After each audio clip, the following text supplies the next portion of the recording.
خواتي خواتاتي اهلا وسهلا مرحبا بكم يا جماعة الخير صباح الخير عليكم مازال الفلاون والسلام عليكم. Nous avions tout à l'heure commencé la journée par une émission sur le report ou plutôt l'annulation, comme on l'a expliqué dans l'émission tout à l'heure, de la visite de Abdelmajid Tebboune à Tindouf, qui était prévue initialement cette semaine qui tire à sa fin, l'année avant cette semaine passée. Nous sommes samedi, donc c'est encore le week-end. Le début de semaine c'est dimanche, donc c'est pour ça qu'il y a ce décalage, c'est pour ça que je dis cette semaine.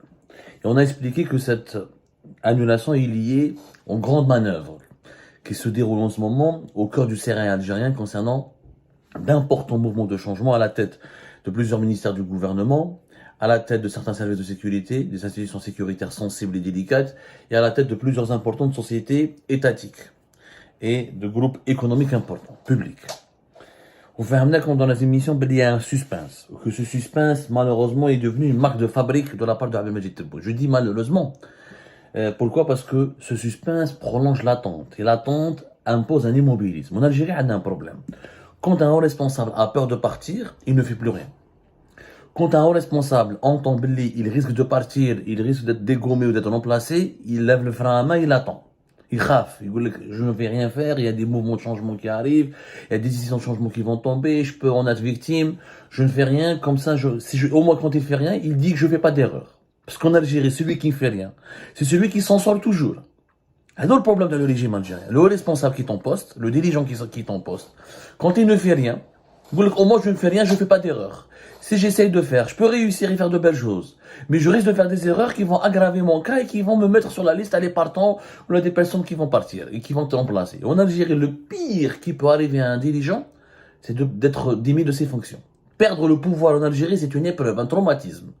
Pourquoi un traumatisme? Parce que, 1, tu perds tes privilèges. 2, tu perds tes privilèges salariaux, sociaux, etc., le logement, le salaire, la chouette, la belle vie, etc. De 2, tu risques d'être exposé à des guerres, à des poursuites judiciaires, à des harcèlements sécuritaires, quand il y a des guerres de clans, et quand quelqu'un n'est pas au pouvoir, ils rentrent dans des dossiers, ils veulent l'inculper, ils veulent lui faire des soucis, etc. 3, toutes les personnes qui l'a aidé ou les membres de son clan vont l'abandonner.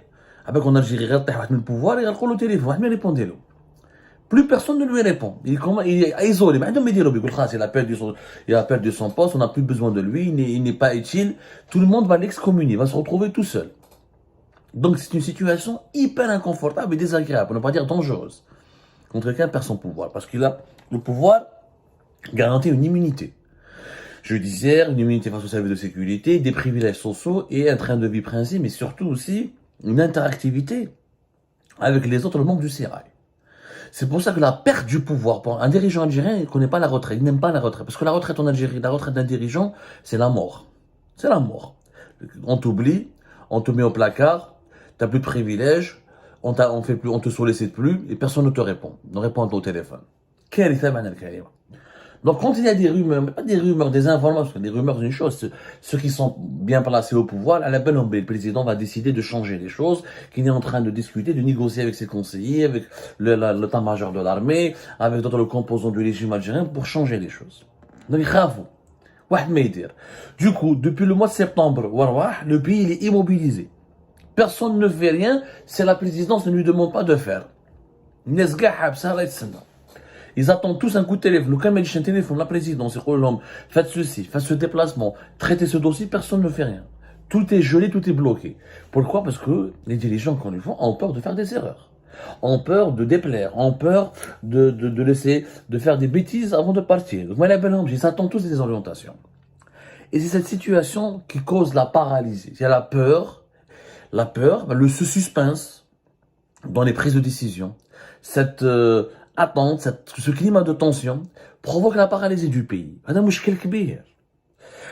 a des dirigeants, il y a certains dirigeants qui savent qu'ils vont partir. Le PDG d'Air Algérie, il sait qu'il va partir.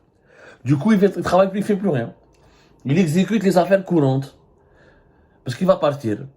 Mais ça fait plus d'un mois qu'il sait qu'il va partir.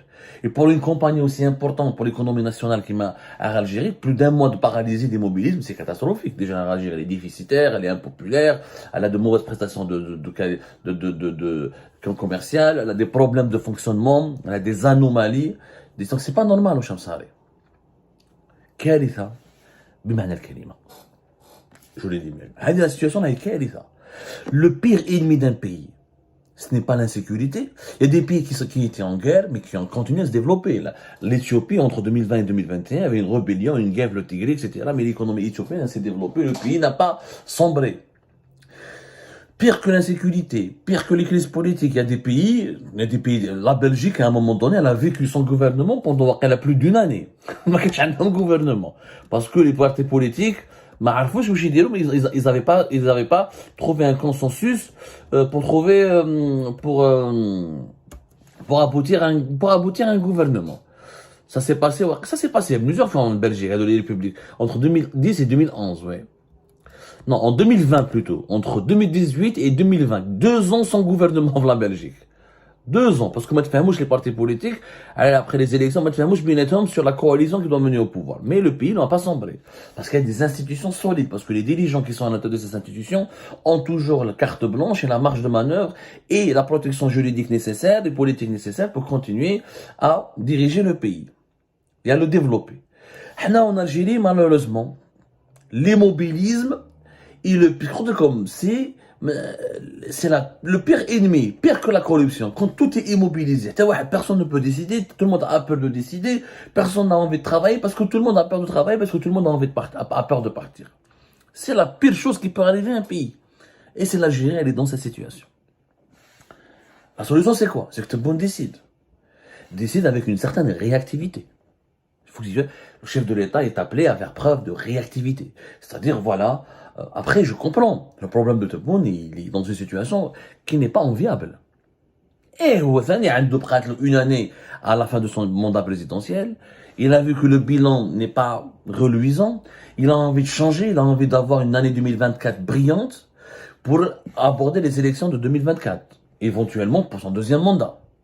Tous les présidents. Tebboune a envie de faire un deuxième mandat. C'est un secret polichinelle. De toute façon, dans les pays comme l'Algérie, dans les pays de la rive sud de la planète, dans les pays arabes et africains, en général, très peu de chefs d'État veulent se contenter d'un seul mandat. C'est une situation quasiment impossible, introuvable.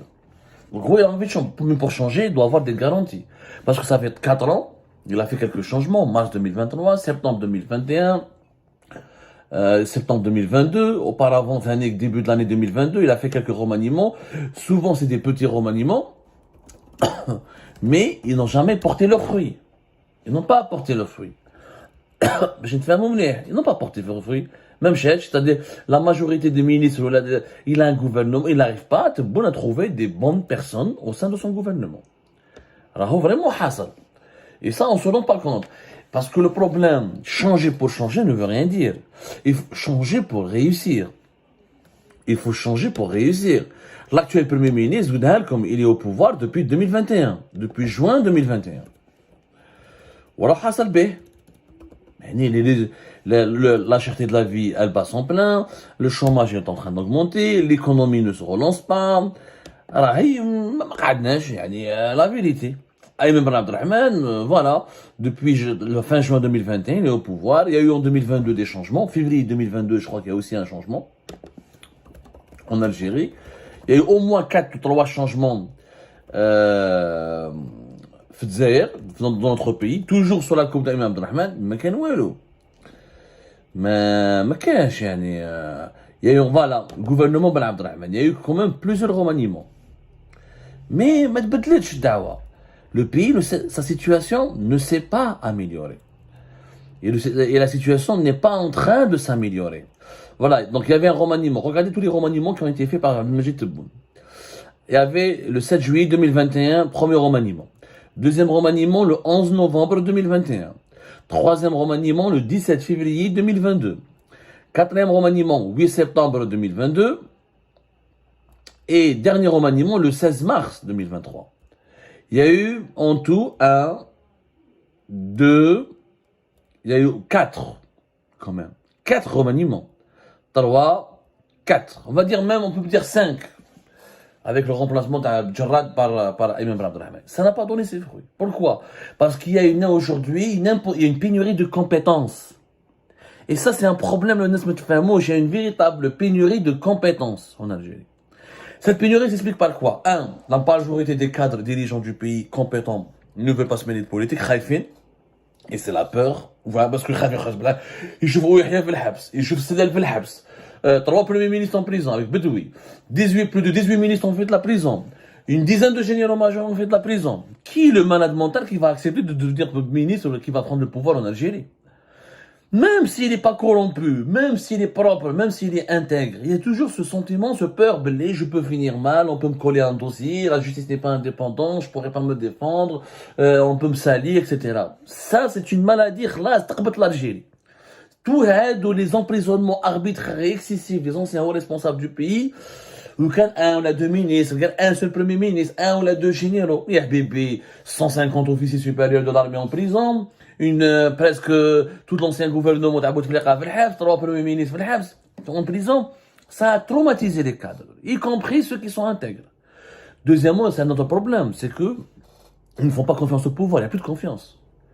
Quelqu'un de brillant, on a des brillants, on a des cerveaux, on a des compétences, ils ne nous font pas confiance. Pourquoi ils ne font pas confiance? Oui, je viens, est-ce qu'on me laissera travailler? Est-ce qu'on me donnera une carte blanche? Si je viens en bas d'un conseil, la présidence, il m'appelle, il me bloque là-dessus, il me bloque par là, il m'impose des décisions, dans tel marché, tel ananami. Mais c'est pas possible, les gens ne pourront pas travailler. La peur, la confiance. Donc l'Algérie est aujourd'hui dans une situation de l'impossibilité du changement. Et ça, c'est très grave. Ça, c'est très grave. Je rappelle encore, 1, 2, 3, 4, 5 remaniements. 5 remaniements depuis 2021. 5 remaniements depuis 2021 qui n'ont pas porté leurs fruits. Le pays, toujours l'inflation, elle s'aggrave, le chômage s'aggrave, pas de méga projets, pas de projets, les exportations se diversifient au rythme très très très ralenti. Le pouvoir d'achat des Algériens et des Algériens en berne, et les problèmes politiques et diplomatiques du pays à l'étranger s'aggravent et s'intensifient. Nous sommes dans une conjoncture totalement morose. C'est les raisons de l'impossibilité du changement. Et ça, il faut absolument les corriger en extrême urgence. Le manque de réactivité du président et sa faible marge de manœuvre. Même Tebboune a une marge de manœuvre faible. Parce qu'il ne trouve pas les hommes et l'équipe, il n'arrive pas à former les équipes nécessaires. De 2. L'immobilisme, ce qui engendre un immobilisme au sein de l'État. L'immobilisme, plus il est prolongé, plus le sous-développement du pays s'aggrave, puisque le pays, ça impacte sa croissance, ça impacte ses efforts de développement. Ensuite, le climat de peur qui paralyse, le climat de peur qui terrifie les élites dirigeantes. Les gens ne veulent plus aller prendre des postes de responsabilité. Pénurie de compétences, en dernier lieu, une véritable pénurie de compétences. Quand les gens en peur ne veulent pas, donc on a une pénurie de compétences. Alors, on s'est un bon ministre des Finances. Alors, on s'est un bon ministre de l'Énergie. Alors, on s'est un bon ministre des Travaux publics, de l'économie. Alors, on s'est une pénurie de technocrates. C'est les véritables raisons aujourd'hui de l'impossibilité du changement. Et nous payons toujours les frais et les conséquences de la crise politique de 2019, de ses dérives, notamment la politique d'emprisonnement d'emprisonnement et de la brutalité avec laquelle on a traité les anciens responsables du régime de Bouteflika.